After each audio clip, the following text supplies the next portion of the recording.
இப்போ நான் இருக்கக்கூடிய இடம் உத்தரப்பிரதேசத்துடைய ஹாத்ராஸ் மாவட்டத்திற்கு உட்பட்ட சிக்கந்தர் ராவ் அப்படின்ற ஒரு இடத்துல தான் இருக்கிறேன். இங்கே இருக்கக்கூடிய ஒரு ஆரம்ப சுகாதார நிலையம். இங்கே இதை வந்து கம்யூனிட்டி மெடிக்கல் சென்டர் அப்படின்னு சொல்கிறாங்க. ஹாத்ராஸில் அந்த கூட்ட நெரிசலில் சிக்கி நூற்றுக்கணக்கானவங்க உயிரிழந்திருக்கக்கூடியது நம்ம எல்லாருக்குமே தெரியும். அதில் 96 பேர் உடனடியாக இந்த இடத்துக்கு தான் எடுத்துகிட்டு வரப்பட்டாங்க. இதுக்கு வெளியே ஜஸ்ட் ஒரு 20 மீட்டரில் இங்கே இருக்கக்கூடிய இந்த காட்சிகளை பார்த்தா அதிர்ச்சி அடைகிறதா இல்லை என்ன நினைக்கிறது அப்படின்னே பார்க்க முடியல. இங்கே ஒருத்தர் இங்கே இருக்கக்கூடிய கழிவுகளை நம்ம பார்க்கும் பொழுது மெடிக்கல் வேஸ்ட் இங்கே பார்த்தா உங்களுக்கு தெரியும். நான் முடிஞ்ச வரைக்கும் காட்டுறேன். ஊசியே மருந்து குப்பிகள் எதையுமே இவங்க ஸ்டெர்லைட் பண்ணாமல் எதுவுமே பண்ணாமல் வெறுமனே இங்கே போட்டு வச்சுருக்கதை பார்க்க முடியும். இப்போ இதை எடுத்து காட்டுறேன். இது வந்து ஒரு ஊசி எப்படி வந்து அதை கையாண்டிருக்காங்க அப்படின்னு பார்க்க முடியும்.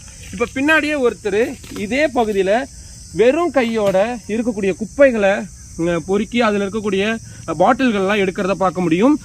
ஒரு க்ளவுஸ் ஆகட்டும் இல்லை எந்த ஒரு பொருளாகட்டும் ஒரு பேசிக்கான விஷயங்களை கூட ஃபாலோ பண்ணாமல் வெறுமனே இங்கே குப்பையாக வந்து இதை போட்டு வச்சுருக்காங்க. இதுவும் மருத்துவமனைக்கு வெளியே இருக்கக்கூடிய ஒரு இடத்துல.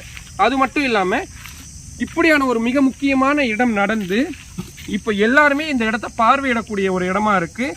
ஊடகங்கள் வராங்க, விஐபிகள் வராங்க, அரசியல்வாதிகள் வராங்க. ஆனால் அப்படி இருந்தும் கூட இந்த இடத்துல இன்னமும் அதே நிலைமை தான் தொடருதுன்னா இது எதை வந்து கேள்வி கேட்கறது? மாவட்ட நிர்வாகமும் சரி, மாநில அரசும் சரி, சுகாதார அமைப்பும் சரி, இதை எதையுமே கவனிக்காமல் ஏன் வந்து அவங்க இருக்கிறாங்க? ஒரு பிளட் சாம்பிள் எடுத்திருக்கிறாங்க, அதோட கண்ணாடி துண்டை கூட அப்புறப்படுத்தாமல் அப்படியே போட்டு வச்சுருக்காங்க. இது எவ்வளோ பெரிய சுகாதார சீர்கேடையும் ஒரு சுகாதார பிரச்சனையும் ஏற்படுத்துது அப்படின்றத கற்பனை கூட செஞ்சு பார்க்க முடியல.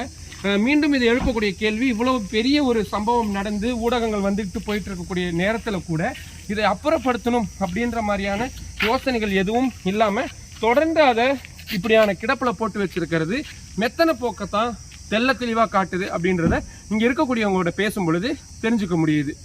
உத்தரப்பிரதேச மாநிலம் ஹாத்ராஸிலிருந்து நிரஞ்சன் குமார்.